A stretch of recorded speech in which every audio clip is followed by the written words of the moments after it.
All right, welcome to Bet the Edge. I'm Jay Croucher here with Drew Dinsick. No guests today, just two men on opposite coasts talking NBA.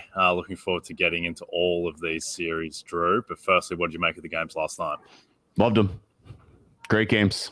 Were they entertaining? No, but good betting games. Only L I took was first half Suns, but I saw enough in the first half that I've hit the second half pretty aggressively. So ended up with a pretty decent set of results. Your Cavs looked amazing. Bickerstaff made all of the right adjustments. Hart being unavailable mattered. I think ultimately we have a pretty competitive series there. The Celtics game was kind of unwatchable. And ultimately I would expect the sweeps there, sweeps with the Sixers, and then tough to say what will happen with the Bucks Heat now. Yeah, I mean Josh Hart last night was minus 29 in the 27 minutes that he played, so he wasn't right. And the Knicks, I mean, yeah, again, the issue is Julius Randle's 8 for 20 after being 7 for 20 the game prior. Brunson 5 for 17, and the Cavs, the number one defense, finally put the clamps on. And I think that, they realized that, of their bad options at small forward, Karis LeVert is the best of them. And he played 40 minutes last night and scored 24 points and was plus 23. So if they're going to play LeVert a lot, like the Cavs in that series, I still think that they're a bet at the current price. I was not super happy with how good Phoenix looked, even though I bet them heavily to win the series at minus 170. I was kind of hoping that bet would lose because I have a big position on the Nuggets. But the Suns, for all the Suns believers, I mean, their half-court offensive rating last night, I think it was 127, which is a little frightening. And the idea that just with their personnel, with the way that they play, that they are extremely resilient to playoff defense because they take the shots that playoff defenses want you to take and they just make them at an absurd rate because of how good Durant and Booker and to a lesser extent CP are at taking these mid-range jump shots. But what did you make of Phoenix last night? Yeah, thank you for correcting me. I said unavailable on Hart. I did mean just unfit. Phoenix Suns, I did not come out of that game, if I'm a Nuggets backer, fearing this team at all, really. I get your point. Like half-court offense being that efficient is scary, but I also get the sense that Chris Paul has only got a couple of these in the chamber, these playoffs. I think most of what we're going to see from him, particularly if he's playing 38 minutes a night, is going to be detrimental to the team effort. The quality of play you got from Devin Booker, I thought, was a lot better than game one. Kevin Durant was about the same in terms of what you got out of him, and that's fine. But the big takeaway I had of the Suns game was, for whatever reason, Monty Williams felt like he didn't need to make any adjustments at all coming into that game. He felt like, we're just the better team. We're gonna be fine. And then he had to finally kind of, I was put to the test, I thought, in the second half, had to come up with a couple of good wrinkles to keep that game from becoming competitive, because there was definitely some moments in the second half where you thought, Clippers make a couple threes here, and this is going to be a very interesting, very sweaty fourth quarter for anyone with Suns positions. But the fourth quarter, I think that's in general repeatable against a Clippers team, but I don't think you could expect that kind of success against somebody, a team that's better like the Nuggets, a team that's more complete, that has more variability. So it was another interesting, good-ish performance from Westbrook, which I did not expect. He's just out there with a level of effort that I didn't even know you could expect from him at this point, and that seems to be the difference. And why effort would matter in a playoff environment is still kind of head scratching to me. But it seems like it matters. I think Clippers will probably take one of two in LA. And so this series is going at a minimum 6 games. And if you're the Suns, I don't think you want to take that damage. I don't think you want to fire these bullets. My general read is, could they build into a very scary team with these reps? Yes, that's possible. But I definitely didn't see anything last night that would make me think this team ought to be favored in a series over the Nuggets.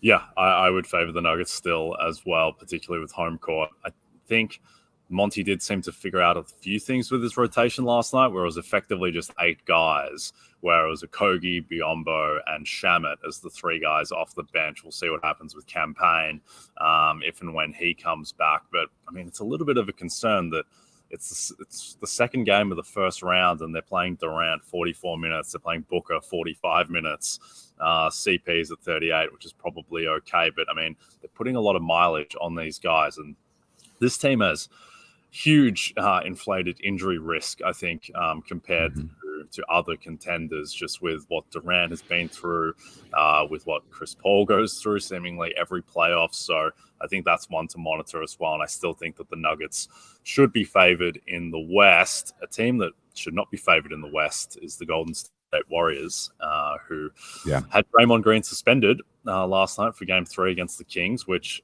as someone who doesn't have a cent on the Warriors, series Western Conference title, I got nothing on the Warriors, so I was very happy to see that.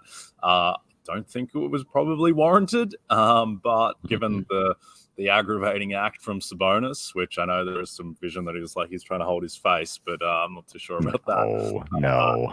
And now they have to win a must-win Game 3 against the Kings without Draymond Green, who's clearly their second most important player and arguably the best defensive player in the league. And that line is now dropped to -6. Warriors still favorites. The series price +145. The Kings -180. Do you have any play on Game 3 or the series? I do. I thought your commentary on Draymond Green was all correct. Watching it again, Sabonis it was a little bit of a dirty move by Sabonis, I thought, on top of Draymond Green. He gets zero benefit of the doubt because of his shenanigans through this point of his career. Like he's a heel. Like he truly plays the villain. He pushes the boundary. He sees what he can get away with. And I think, the NBA suspending him is a good message. Is he, in a neutral situation, the most important defender for the Warriors? By miles, yes. Against this Kings team, did Mike Brown figure out a way to completely neutralize him by pushing pace? Yes. And so I think ultimately the plan A here for the Kings and the kind of the dynamics of this series, who is inclined to make adjustments in this game? Okay, well, if the Warriors had a full squad and Draymond Green was available, I could see a situation where Steve Kerr's like, okay, we're back at home. Let's go with our plans from Game 1 and Game 2. We were close. Now we get the home crowd bump. Let's see if we can get it done here. In that sort of environment where the Warriors are not inclined to make any changes, I'm nervous that they could get caught again and drop a game here, and then all of a sudden they're on life support, right? The Kings are inclined to change nothing about what they've done to this point. It's working so beautifully, and it's they're playing with confidence. And I don't think Mike Brown realistically goes into that locker room and says, okay, I know this was our plan for Games 1 and Game 2. We're going to completely rewrite the script here. They're going to do a lot of the same sort of actions, strategies, and just in general vision for how they want to run offense, as we saw in Games 1 and Games 2. And I think without Draymond on the floor, that's less of an advantage if that's possible. The Kings, the Warriors are going to have to put some bigger bodies in there, do a better job of protecting the rim. They may pack the paint, and I think certainly the shooting from Steph is going to be better at home. Certainly the offensive contributions from Poole should be better at home, and I think now with the market giving you a couple of free points on the news that Draymond is out, I think the Warriors are a bet first half full game here. I think 5.5 is a perfectly fair number to lay here for a Warriors team that bounces back in Game 3. And then I think with the Warriors maybe relaxing a little in Game 4 with Draymond coming off suspension, and with the Kings inclined to then have to come up with their first adjustment in the series, Game 4 is the one that I would circle if you're a Warriors backer and you're concerned that they may let this series slip away. The Kings' job in the next 2 games is to win 1 game. I think they stick with their current plan, and it doesn't work tonight. And I think Game 4 becomes sort of the key chess piece of the entire way the rest of the series plays out. Not unlike with Boston and Golden State in the finals last year, right? So that's kind of my general read. Does any of that ring true, or have I kind of bought into too much narrative here? I think the issue with Golden State is that Jordan Poole has been terrible all season and now looks like he's on one leg with the busted ankle that Klay Thompson said he was playing with half a foot, which I've never heard before, but that's not great. And I think that just the fact that this Warriors team, the way it's constructed, is that Steph, if Poole isn't right, then Steph is the only guy who can dribble and really do anything off the dribble. Their other ball handler is Draymond Green. Now he's out. It's just going to be such a load on Steph, and he can do it against the Kings defense that wasn't great all season before turning into the 0-4 Pistons in the playoffs seemingly. But I do think that just going on the road for the Kings with just the commitment to pace, I think that will get harder on the road. The offensive rebounding stuff, that's going to get harder as well, just from an energy perspective. And I think that the Warriors, they should eke out Game 3. What I'm interested in, though, is look, I hope the Kings win Game 3, 1, to kill off the Warriors because I need them out. And then 2, I think that if the Kings go up 3-0, there's maybe, at least to my immediate memory, no team in history more likely to come back from a 3-0 deficit than the Warriors because they'll be favored in every single game.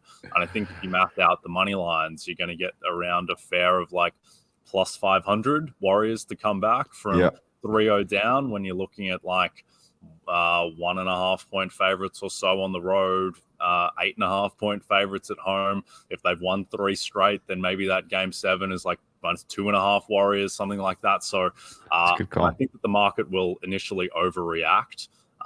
Markets tend to overreact when there are huge deficits. I remember the Nuggets when they went down 3-1 to the Jazz in the bubble. Then they were like 15-1 to win the series from 3-1 down. It's like, well, if you math out the money lines, 3 games in a row for the Nuggets is not going to add up to 15-1 when these games are essentially pick. So I think there is a bit of overreaction that comes in there with the lopsided series deficit. So hoping that happens, and then I can jump on the Warriors and then can cheer for them for the first time all season because I haven't believed in this team, at least relative to market, all year. Okay. I laid it. I laid the price with the Warriors tonight. It's not a huge bet, but it's a decent stake. And I will join you with some Warriors series price if they go down 0-3. That will be a very, very interesting outcome. Yeah. I'm going to guess the market goes back up at like plus 800 when it should be plus 500. So we'll see. Lakers-Grizzlies. Now, the Lakers, a team that I really haven't believed in relative to market all season. Drew, the worst bet that I've placed all year. I'm not sure if we've talked about this, but about 9 months ago or so, I really thought that Kyrie Irving was going to opt out of his deal with Brooklyn and then sign with the Lakers for the MLE. And I hammered the Lakers at 20-1 to win the NBA championship in like June or July last year.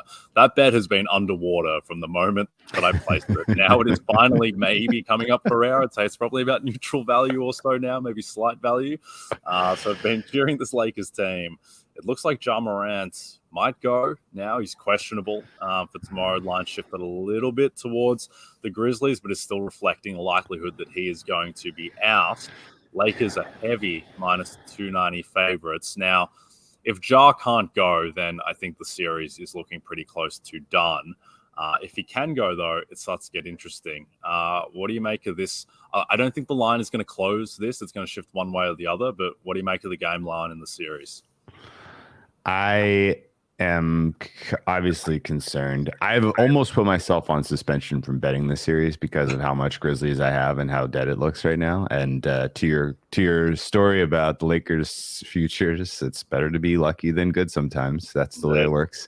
But this particular game, I couldn't really choose a side. Series price, I can't really make sense of that price. So I just am at the state where I'm already underwater in this thing, and I can't make sense of the current market. So I just have to assume someone knows better than me and kind of step away. That's sort of where I'm at with this one. I did bet the game. I took the under. I think the Lakers getting 20 something points from Rui Hachimura and getting dynamic offensive, creativity from Austin Reeves in crunch time seems unlikely to be repeated. And what the kind of the passive nature of LeBron in game one may have just been sort of, well, let's feel him out. But if you get that same sort of, kind of not inclined to really go at, try to get to the rim, I think that, portends well to, Lakers in some just bogged down half court offensive malaise, which could really help bring this total come crashing down. So under 227, I think, is a fair play. And, with or without Morant, he's still not a guy that I would expect is going to be as aggressive trying to get to the rim. That is such a humongous part of his offensive game. And really, any kind of transition that you would expect from him is going to be muted. And so for all of those reasons, I could definitely expect to see this as more of a defensive match and matchup and just in general, a little bit more of a slog. So yeah, under 227, only play for me in this game. And I think it's kind of largely based on the adjustments we would expect from the Grizzlies and with the absence and or limitations of Morant, and just in general, Lakers, some regression of some of their shooting. Yeah, I think there's this idea that the Grizzlies, because they were so good last year with Morant out, where they got the 2 seed with Morant missing, I think, 26 games. They held the ship while they basically stayed afloat this season when Morant was out with the suspension. But, I mean, they were beating no one when he was out suspended. They were beating, like, the Mavericks without Kyrie and Luka 3 times. And also last year, they had so much more depth. And even for stretches this year, but now there's no Adams, there's no Clark. If Morant is out now, like let's play David Roddy 9 minutes in game one. They're playing Santi Aldama 24 minutes. Luke Kennard's playing 26 minutes. Like, they just don't have the depth with their injuries. And yeah, I think this is going to be a relatively short series if Morant can't get right. The Lakers are an interesting team from a betting perspective because I think there are just people at polar opposites on this team where you have, I guess, the talking heads talking about how the Lakers are going to the finals. And I guarantee that the majority of people would have picked the Lakers to beat the Nuggets if that was the round one series on these talking head type operations. And then I think there's also a kind of contrarian angle that, the Lakers aren't that good. They've never been that good. I kind of fall somewhere in between, maybe even skew towards more positive on the Lakers just because I think that LeBron and AD is probably the best duo in the league still, outside of maybe Embiid and Harden, maybe Giannis and Drew. Like, they're right there.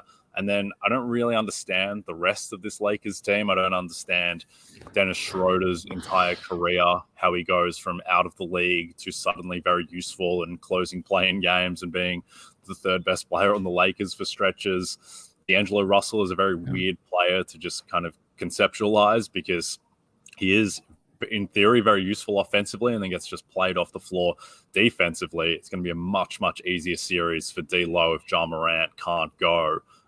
Because he got played off the floor against Minnesota last season, but with Minnesota. So Austin Reeves, I think, has kind of solidified himself as useful. And I just think there's enough useful defensive pieces that LeBron and AD, they give you such a floor offensively. And with what they're getting from Reeves and D-Lo, I do think this team right now is probably the 4th best team in the West behind the Nuggets, Suns, and slight edge to the Warriors still. But I think they're right there. And if they win this game, the series is effectively over. And then their most likely matchup in round 2 is the Sacramento Kings. And so I'm thinking about my Nuggets futures, and literally the team that they're most likely to play in the Western Conference Finals would be the Lakers, which seems weird, but that's where we're at now. Yeah.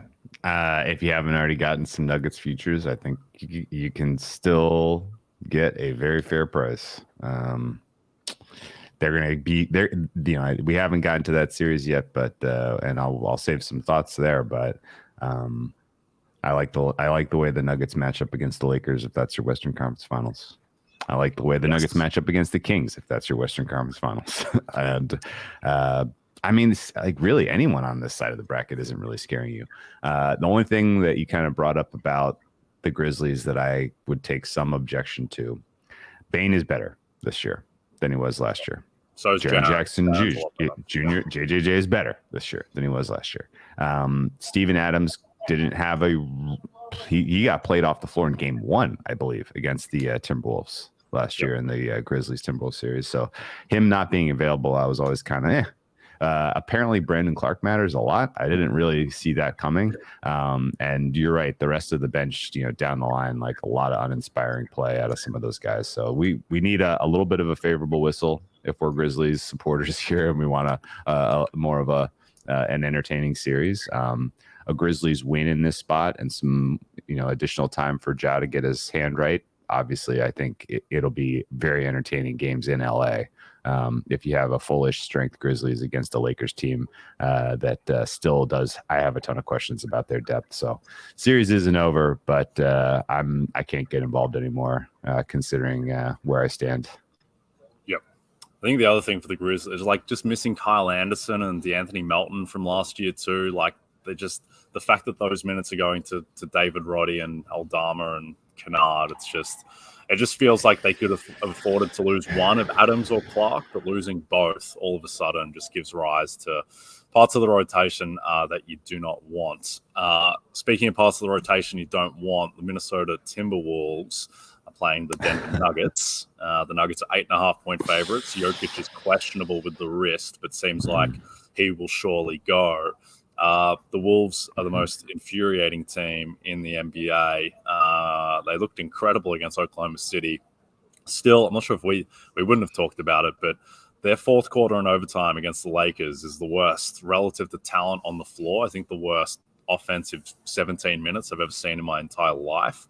So I don't think that they're really going to give the Nuggets much of a series. I think if Jaden McDaniels was there and Rudy Gobert was properly healthy with his back, then maybe it would have been interesting. But, I mean, the Nuggets looked incredible in game 1. And I think Malone it's taken him 3 years, but he might have finally found something with the bench rotation of playing Aaron Gordon at backup 5, having Jamal Murray run the unit. And all of a sudden when you've got Jamal, Bruce Brown, and Aaron Gordon with Jeff Green and Christian Brown just kind of there, all of a sudden that can kind of tread water, and I think that the Nuggets should roll in this series. But do you have any play on game 2? Yeah, I looked really hard at 2 angles here, and it ultimately passed because I'm not sure how much the kind of weirdness of game 1 and on the heels of the 2 playing games mattered to Minnesota and how uninspiring they looked, particularly in the second half against the Nuggets. It was a weird, super late game. They only had the 1 day off to get right and to travel, and after having traveled to LA, they go home, they put up an inspired effort against Oklahoma City, travel to Denver, play late. Like there was just some weirdness about that game 1 that I almost have to throw it out. But if you feel like there was signal there, it's telling you that the total needed to go down, and it's telling you that the Nuggets probably need to be more like 10-point favorites at home. Market adjusted a little bit in both directions, but not enough to really, kind of give you a sense that you have, a new efficient price here. So I lean under 223, and I'm going to be watching this game pretty closely to see if there are any kind of the same stuff that we saw in the second half, in particular, with the way that the Nuggets really frustrated the Timberwolves offensively. If we see some of that in the first half, I'm probably going to try to get either a live entry on the under or maybe play the second half under. Okay. I agree with all of that. Let's talk about the Western Conference market. The Suns, the favorite, plus 250. Don't agree with that. The Nuggets are plus 275. Now, with these markets, the way you have to approach them is by mathing out what you think it'll be series by series. And obviously that's not perfect because you need to bake in that, some teams like particularly Phoenix have a lot of scope for their rating to increase over the course of time. But at the same time, I think the Nuggets, they're minus 1,000 to win round 1. I think their average price round 2 will be around minus 115 when you bake in the fact that there is still, some chance of 20% chance or so, 25% chance that it's going to be the Clippers in round 2. And I think they would go off around pick against Phoenix. So minus 115 would be my average price round 2. And now with the Warriors spiraling, I think the Nuggets average price in round 3 is going to be like minus 150. just because there's now a lot less likelihood that it's going to be Golden State, where if the Warriors made it to round 3 and were, revealing themselves as the true championship contender Warriors, then there's a chance they could even be favored over the Nuggets. But I agree. The fact that they are spiraling, and the most likely opponent is the Lakers, second most likely opponent might be the Kings at this point. I think they've got to be like max minus 150 on average right now in the Western Conference Finals. They would have come off beating Phoenix as well to get there. So if you just math out minus 1,000 times minus 115 times minus 150, you get to plus 244. So I think the plus 275 is still a bet on the Nuggets. Yeah, 100% agree. I think you can come up with some very innovative ways even to diversify. But of these numbers on the board, clearly the value, in my opinion, is Nuggets. Some of that is, the key risks, I think you outlined them perfectly. The Suns could mature into an absolute, mega problem. But there's been enough inconsistency from Booker. And just in general, they look like a team that you are going to be able to, score at will, especially if DeAndre Ayton continues to play defense the way he is. And so I think Nuggets are going to be a fun bet on at a series level against the Suns, pretty much irrespective of, how long these two series go. We didn't even mention it, actually. Nuggets is probably 4-0, 4-1, and the Suns at this point 4-2, 4-3. And so I think the extra rest is going to help the Nuggets. The fact that the Nuggets are pushing up the minutes for their key players, and I like your points also about the rotation decisions Malone's making. All of that looks sustainable. This looks like a playoff, a playoff juggernaut to me. The Nuggets team. Suns may get there, but they may not. It may be too late. Chris Paul may be too washed. And so for a lot of those reasons, I don't think they should be favorites in the West anymore. And then the only real concern is that the Warriors zombie Warriors somehow limp their way into a Western Conference Finals. Because if you were to tell me there is one team that the Nuggets do not want to see in the Western Conference Finals, it is the Warriors.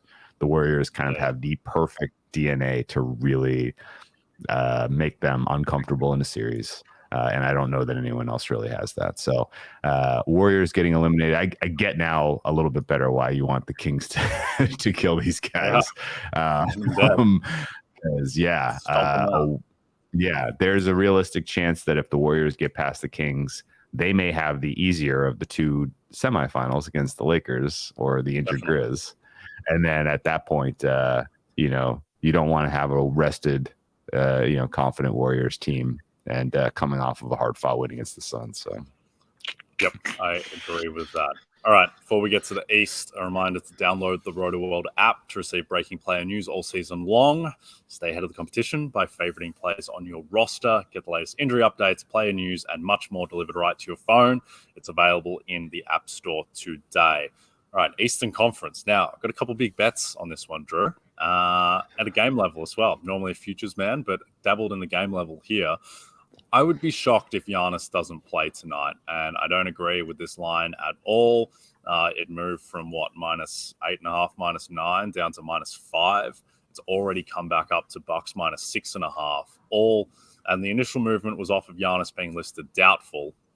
Now, about a month ago, the Bucks listed Giannis doubtful after he did the thing with the wrist, and then he just was upgraded to questionable the day of, and then he just played. That was a regular season game. Same thing the Knicks did with Josh Hart yesterday. The fact that Shams reported that there was optimism that he was going to be available to play game 2, the fact that they've had 2 days rest leading up to this, and also the fact that the market is trending already way back towards the Bucks' direction, I would guess that Giannis is more like on the right side of questionable than doubtful in reality. So I don't think it's 100% that he plays, but I don't think that doubtful designation is correct. And the market is kind of treating him as questionable at the moment. So I like the Bucks minus 6.5.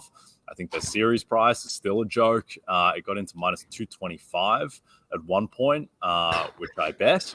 And I'm continuing to bet at the current prices, which are around minus 240, minus 250. So, yeah, I'm all in Bucks. I don't believe in this Heat team at all, but what do you think? I'm all in Bucks. I don't believe in this Heat team at all. And yeah, I played Bucks full game in first half at the bottom. I have a very controversial opinion, which is Giannis goes or not. I don't really care tonight. I think the Bucks win regardless. I want him to go. I want him to go. But if it takes him another 48 hours or whatever to heal his tailbone, we're assuming, I guess. I don't mind kind of giving him a little bit more time to get right. I don't think the Heat are going to be able to come close to replicating what we saw in Game 1, and I think that the outcome of Game 1 turns Mike Budenholzer into he goes into the library, he goes into the lab, and he's like, I can't believe I let those analytics nerds talk me into defending the 3-point line. We're going back to the old way of Bucks defense. These guys are all familiar with it. I think they pack the paint. I think they defend the rim well. I think Jimmy Butler has a much, much tougher time getting his finish in this game too. And this game turns into, we dare the poor shooting Miami Heat to shoot well.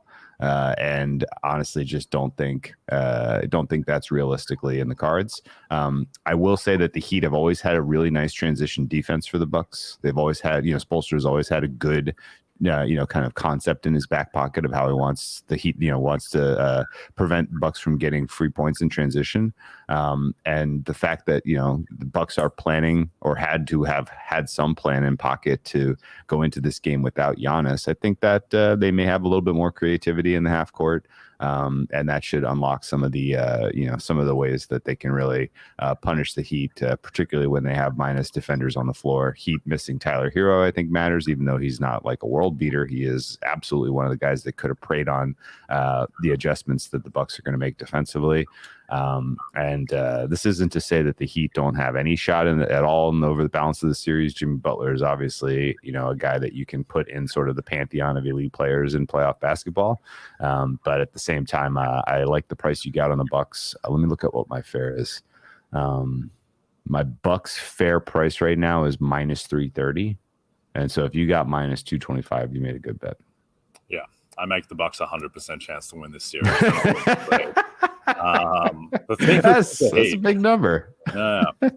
Minus infinity. Number. Okay. Minus infinity. Whew. Yeah, minus infinity. The thing with the Heat is that Kyle Lowry isn't right. Clearly came out of the game against the Bulls and then just wasn't himself in Game 1 against Milwaukee. And if Kyle Lowry's not right, then Grayson Allen would be the third best player on the Heat. Literally, Grayson Allen's better than everyone else that they have at this point outside of Jimmy and Bam with Hero down. I mean, they're just relying so heavily on Caleb Martin and Gabe Vincent and Kevin Love.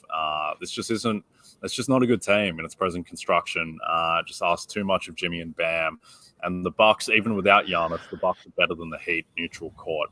I think just with their depth, with Middleton as well, looking like Chris Middleton again, which is a huge development.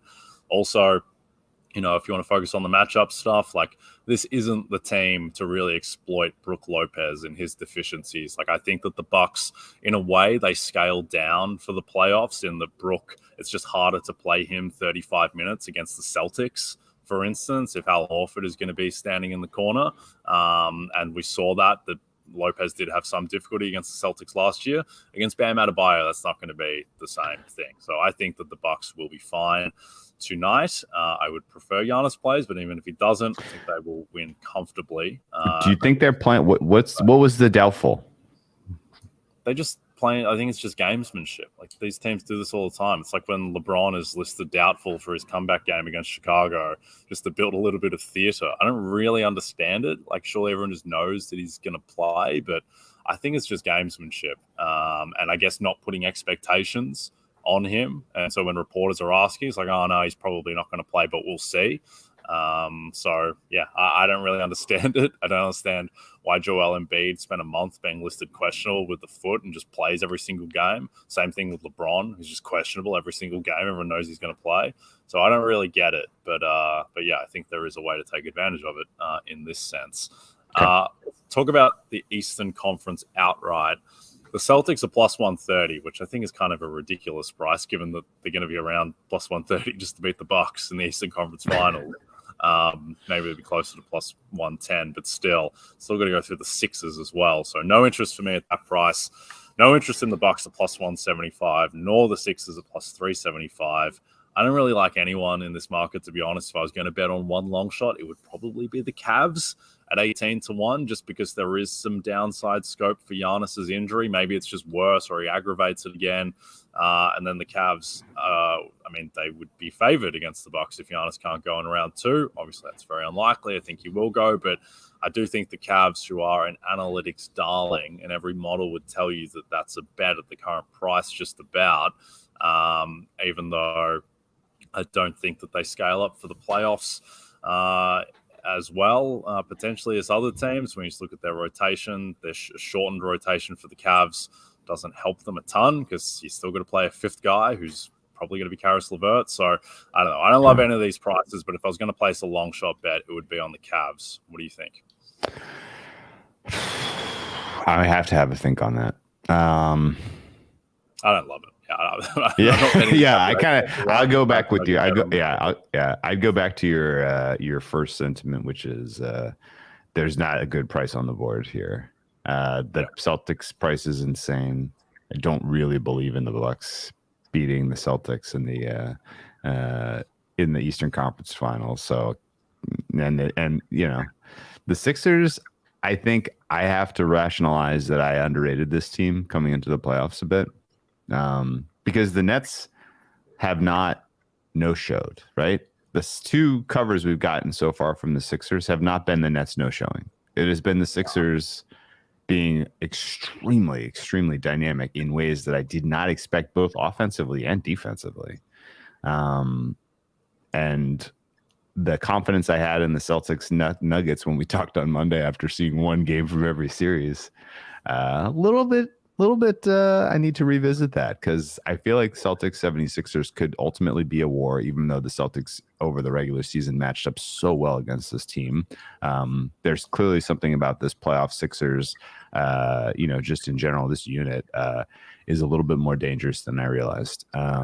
So keeping an open mind on Sixers potentially being a spoiler here, but still think the Celtics ultimately get to the finals. Yes, I agree with that. The Celtics would be my pick to come out of the East. All right, before we get to Finals MVP, every season is draft season. Get your RotoWorld Draft Guide bundle today and dominate your football, baseball, and basketball drafts packed with profiles, rankings, projections. Order today and get all 3 RotoWorld Draft Guides for the price of 2. Plus use promo code BERRY and save an extra 20% at checkout. All right, NBA Finals MVP market. It's always one of my favorites because the market typically doesn't allocate equity correctly between teams and players. There's also a lot of margin in this market, so it is kind of hard to sniff out value. I think that what the market usually does is it doesn't actually weight the favorite heavily enough. For instance, last year the market was saying that Stephen Curry was like a 77% chance to win Finals MVP if the Warriors won the Finals, and I made it more like 96%. Just because of his usage, and that extends to a lot of other players. Like Joel Embiid is going to win Finals MVP if the Sixers win the Finals. Period. Game 5 when they've got a 3-1 lead or something. So I think that is the way to approach it generally. Is that, for instance, Nikola Jokic at 10-1 to win Finals MVP. I think that is a decent bet because I don't think that the equity is. I think Jokic is close to 95% of the Nuggets equity, 95%. Jamal Murray could go insane, but that's literally the only other guy who can win. Have you had any bets in this market? I looked at prices this morning in preparing for this segment, and I was blown away by one. Okay.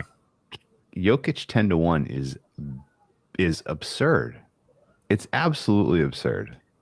I do not think that there really is any realistic shot for Murray. Jokic, if he gets to a finals, is already going to be the gushing and the oh my God, I can't believe we gave Joel MVP'd for the regular season, and Jokic, on the basis of Jokic has never succeeded in the playoffs, and here he is in the finals, right? Like if the Nuggets win, it's 1-1 for me that Jokic gets Finals MVP, especially because his contributions statistically are going to be unbelievable. And I think most likely they'll be facing the Celtics. That's a tough test for the Nuggets. I don't think they're not going to be favored in that series. But if you look at the relative price between Tatum and Jokic, it's like Celtics aren't going to be minus 220 or whatever to win the finals over the Nuggets. I don't think. I think it's going to be much closer. So yeah, Jokic 10-1 is the one that really stands out there.